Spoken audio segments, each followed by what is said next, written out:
Hi hello welcome to Krishna's kitchen.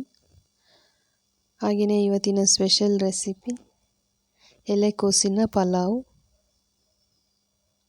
ಬೆಳಗಿನ lunch ಬಾಕ್ಸ್ಗೆ ಕಡಿಮೆ ಸಮಯದಲ್ಲಿ ಕಡಿಮೆ ಪದಾರ್ಥಗಳನ್ನು ಬಳಸಿ ಒಂದೊಳ್ಳೆ ರುಚಿಯಾದಂತಹ ಎಲೆಕೋಸಿನ ಪಲಾವ್ ಮಾಡುವುದು ಹೇಗೆ ಅಂತ ನೋಡೋಣ ಬನ್ನಿ. ನೋಡಿ, ಈಗ ನಾನು ಒಂದು ಚಿಕ್ಕದಾಗಿ ಒಂದು ಮಸಾಲನ ರೆಡಿ ಮಾಡ್ಕೊತೀನಿ. ಅದಕ್ಕೆ ಒಂದು ಮಿಕ್ಸಿ ಜಾರ್ನ ತೊಗೊಂಡಿದ್ದೀನಿ.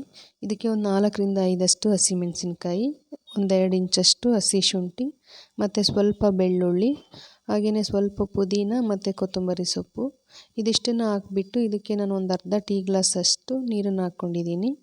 ಇದನ್ನು ನೈಸಾಗಿ ಈ ರೀತಿ ಪೇಸ್ಟ್ ಮಾಡ್ಕೋಬೇಕು. ನೋಡಿ, ನೈಸಾಗಿ ರುಬ್ಬಿ ಎತ್ತಿಟ್ಕೊಂಡಿದ್ದೀವಿ.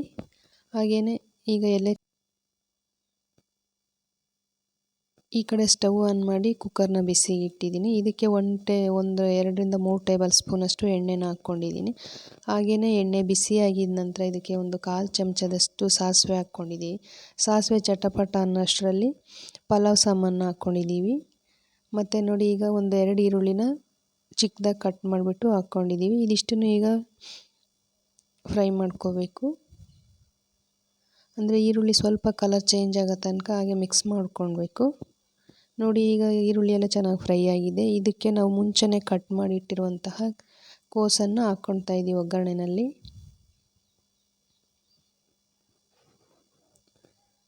ಹಾಕಿದ ತಕ್ಷಣ ಇದು ಒಂದು 3ರಿಂದ 4 ನಿಮಿಷ ಚೆನ್ನಾಗಿ ಮಿಕ್ಸ್ ಮಾಡ್ಕೋಬೇಕು. ಎಣ್ಣೆಯಲ್ಲಿ ಸ್ವಲ್ಪ ಫ್ರೈ ಆಗಬೇಕು.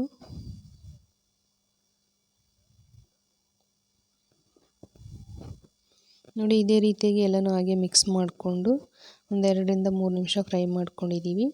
ಈಗ ನಾವು ಇದಕ್ಕೆ ಮುಂಚೆನೇ ರುಬ್ಬಿಟ್ಟಿರುವಂತಹ ಮಸಾಲಾನ ಇದಕ್ಕೆ ಸೇರಿಸ್ಕೊಳ್ತಾ ಇದ್ದೀವಿ.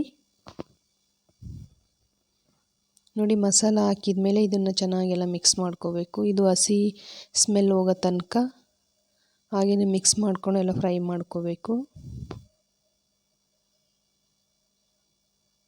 ಮತ್ತು ಇದಕ್ಕೆ ನಾವು ಸ್ವಲ್ಪ ಕ್ಯಾರೆಟು ಮತ್ತು ಬೀನ್ಸನ್ನು ಹಾಕ್ಕೊಳ್ತಾ ಇದ್ದೀವಿ. ತರಕಾರಿ ಎಲ್ಲ ತುಂಬ ಏನು ಬೆಳೆಸಿಲ್ಲ, ಸ್ವಲ್ಪ ಹಾಕ್ಕೊಂಡಿದ್ದೀನಿ. ಎಲೆಕೋಸು ಹಾಕಿರೋದ್ರಿಂದ. ನೋಡಿ, ಈಗ ಎಲ್ಲನೂ ಚೆನ್ನಾಗಿ ಮಿಕ್ಸ್ ಮಾಡಿಕೊಂಡು ಇದನ್ನು ಒಂದು 5 ನಿಮಿಷ ನಾವು ಉರಿನ ಮೀಡಿಯಮ್ ಫ್ಲೇಮಲ್ಲೇ ಇಟ್ಕೊಂಡು ಒಂದು 4ರಿಂದ 5 ನಿಮಿಷ ಚೆನ್ನಾಗಿ ಫ್ರೈ ಮಾಡ್ಕೋಬೇಕು. ಹೀಗೆ ಫ್ರೈ ಆಗಿದ ತಕ್ಷಣ ಇದಕ್ಕೆ ನಾನಿಲ್ಲಿ 1 ಗ್ಲಾಸಷ್ಟು ಸೋನಾ ಮಸೂರಿ ಅಕ್ಕಿನ ತೊಗೊಂಡಿದ್ದೀನಿ. ನೀಟಾಗಿ ಒಂದು 2 ಸಲ ತೊಳೆದ್ಬಿಟ್ಟು ಅಕ್ಕಿನ ಹಾಕ್ಕೊಂಡಿದ್ದೀನಿ. ಅಕ್ಕಿನ ಹಾಕಿದ ತಕ್ಷಣ ನಾನು 1 ಗ್ಲಾಸ್ ರೈಸ್ ತಗೊಂಡಿರೋದ್ರಿಂದ 2 ಗ್ಲಾಸಷ್ಟು ನೀರನ್ನು ಹಾಕ್ಕೊಂಡಿದ್ದೀನಿ.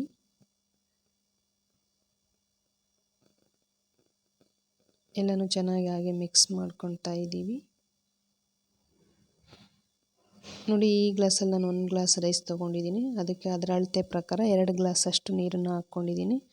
ಮತ್ತು ಈಗ ಸ್ವಲ್ಪ ಒಂದು 1/4 ಚಮಚದಷ್ಟು ಚಿಕನ್ ಮಸಾಲ, ಸ್ವಲ್ಪ ಗರಂ ಮಸಾಲ, ರುಚಿಗೆ ತಕ್ಕಷ್ಟು ಉಪ್ಪು,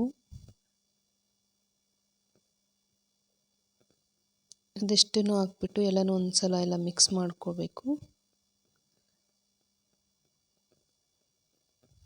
ಮತ್ತು ಒಂದು ಅರ್ಧ ಟೇಬಲ್ ಸ್ಪೂನಷ್ಟು ಧನಿಯಾ ಪೌಡರ್ನ ಹಾಕ್ಕೊಂಡಿದ್ದೀನಿ.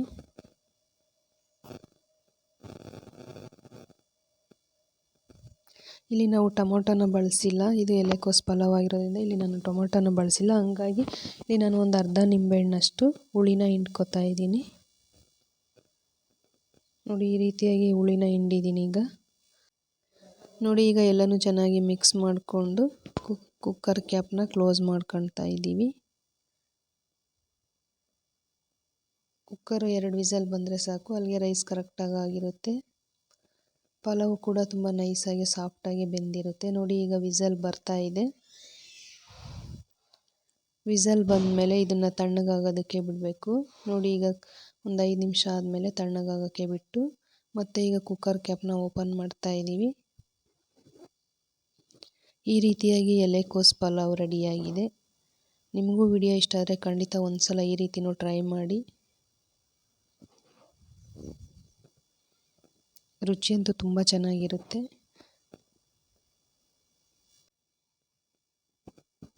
ನೋಡಿ, ಈಗ ಫೈನಲಿ ಪಲಾವ್ ರೆಡಿಯಾಗಿದೆ. ಈಗ ನಾವು ಇದನ್ನು ಒಂದು ಪ್ಲೇಟ್ಗೆ ಸರ್ವ್ ಮಾಡ್ಕೊತಾ ಇದ್ದೀವಿ.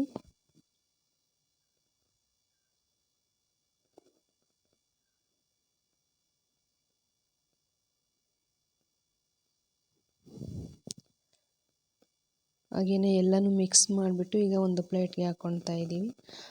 ಹಾಗೆ ವಿಡಿಯೋ ಇಷ್ಟ ಆದರೆ ಲೈಕ್ ಮಾಡಿ, ಶೇರ್ ಮಾಡಿ, ಕಮೆಂಟ್ ಮಾಡಿ. ಕೃಷ್ಣಾಸ್ ಕಿಚನ್ಗೆ ಸಬ್ಸ್ಕ್ರೈಬ್ ಮಾಡಿ ಮತ್ತು ಸಪೋರ್ಟ್ ಮಾಡಿ. ವಿಡಿಯೋ ನೋಡಿದ್ದಕ್ಕಾಗಿ ಧನ್ಯವಾದಗಳು. Thank you for watching. Bye.